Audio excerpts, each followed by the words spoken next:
des vacances. Hein, 15 jours de congé payé. 15 jours de congé payé, voilà. Le droit, mais ça c'était aussi un peu plus tard, le droit d'aller au lycée, parce que le lycée c'était payant, et beaucoup de gens n'avaient pas les moyens d'offrir ça à leurs enfants. Alors on allait dans un cours annexe, ça s'appelait le cours complémentaire. Mais ça n'aboutissait pas naturellement sur les mêmes comment dire, professions. C'était quelque chose inférieur. Et quand est-ce que vous avez fait connaissance de votre mari? C'était plus tard, après la guerre? Moi, quand j'étais enfant, depuis l'âge de 9 ans, j'avais connu un garçon, un voisin, et on a vécu ensemble tous ces événements. Et on s'est aimés. Mais il a été tué par les Allemands. Dans une rencontre, il a été blessé gravement et il est mort des suites de ses blessures. Alors après, moi j'ai continué dans la résistance toute seule et j'ai connu un mari résistant, mais qui n'était pas résistant du tout dans mon secteur. Hein. Il était résistant à Lyon. Et on s'est connus dans un des établissements qui nous accueillait au retour, qui s'appelait l'hôtel Lutetia. C'était un hôtel où tous les déportés passaient pour être qui avait été réquisitionné par les Allemands et après la libération, il accueillait des déportés. Donc j'ai connu mon mari là, pratiquement le jour de notre arrivée. Mais mon mari avait vécu quelque chose de très pénible. Il était dans un groupe de résistants qu'on emmenait dans un autre lieu, mais en fait ce lieu, c'était une grange où on les a brûlés tous. Ils étaient un pays qui s'appelait Gardlegen. Gardlegen, oui. Oui. On les a brûlés, on en a brûlé 1300. Et mon mari, avec un certain nombre d'autres, ils étaient en tout peut-être, je pense qu'ils étaient moins de 30, une vingtaine, tout au long du chemin, et ils se sont glissés dans les ravins. Et ils ont été rescapés comme ça. Le maire du pays, comme on appelait les maires en allemand, le bourgmestre, oui, sentait que c'était la fin et qu'il fallait peut-être qu'il se fasse une réputation, là, les a cachés, et comme ça, sur les 1300, ils ont été une petite centaine, même pas, non, une cinquantaine de rescapés, et donc mon mari, qui a vécu ça, qui a vu tous ses copains brûlés, est resté très... ça l'a rendu malade, cette histoire, moralement, il s'en est jamais remis. Bon, moi, je me suis marié 10 ans après mon retour. Lorsque je suis revenu des camps, j'étais très attiré par les jeunes filles qui étaient militantes, qui étaient engagées politiquement.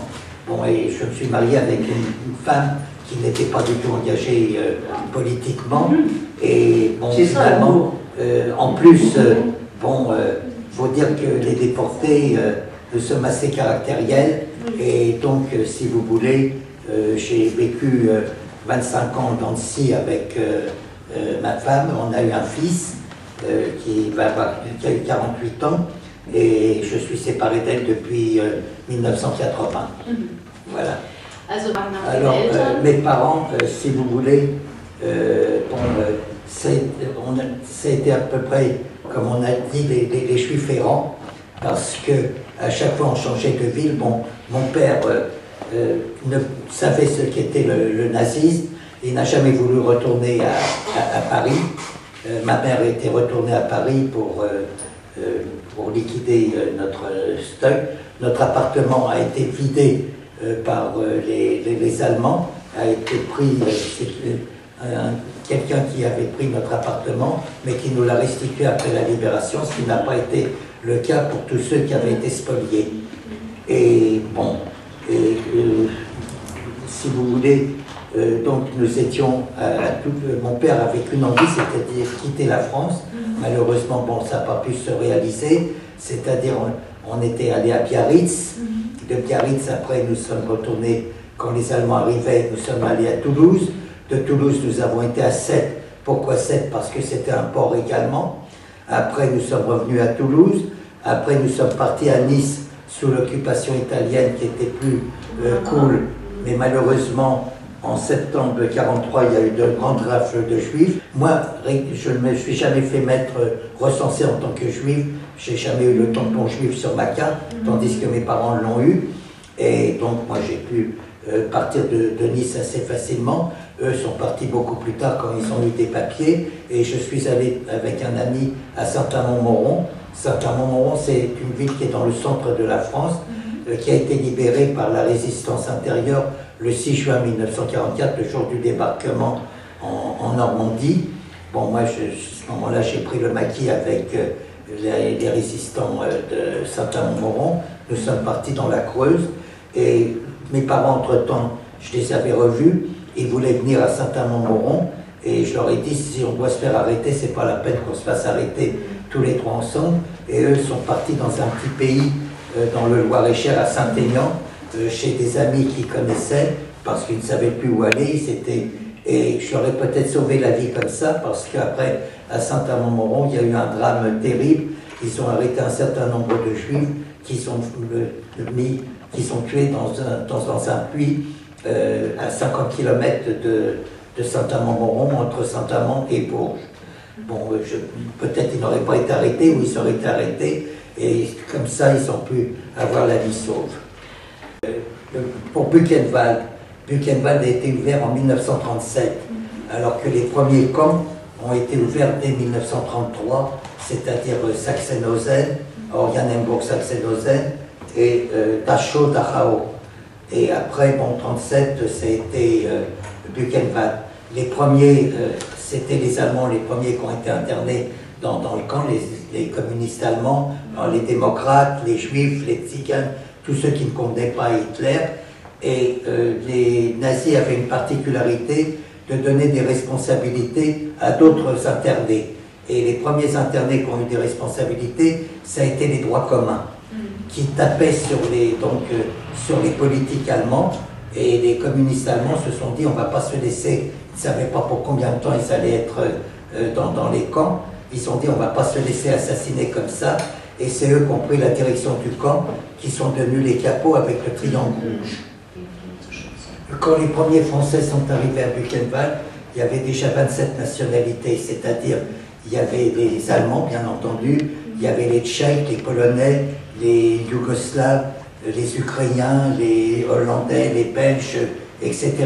Et les Français étaient très mal vus, c'est-à-dire pour une bonne raison, c'est-à-dire on avait fait l'amalgame, c'est-à-dire entre les gouvernements et ceux qui arrivaient. Parce que, premièrement, avec Blum, il y avait la non-intervention pour l'Espagne républicaine. Après, on n'était pas intervenu pour l'Anschluss en Autriche, on n'était pas intervenu pour la Tchécoslovaquie, il y avait eu les accords de Munich, et il y avait eu également pour la Pologne. Les premiers qui ont créé la résistance intérieure du camp, ça a été les communistes allemands.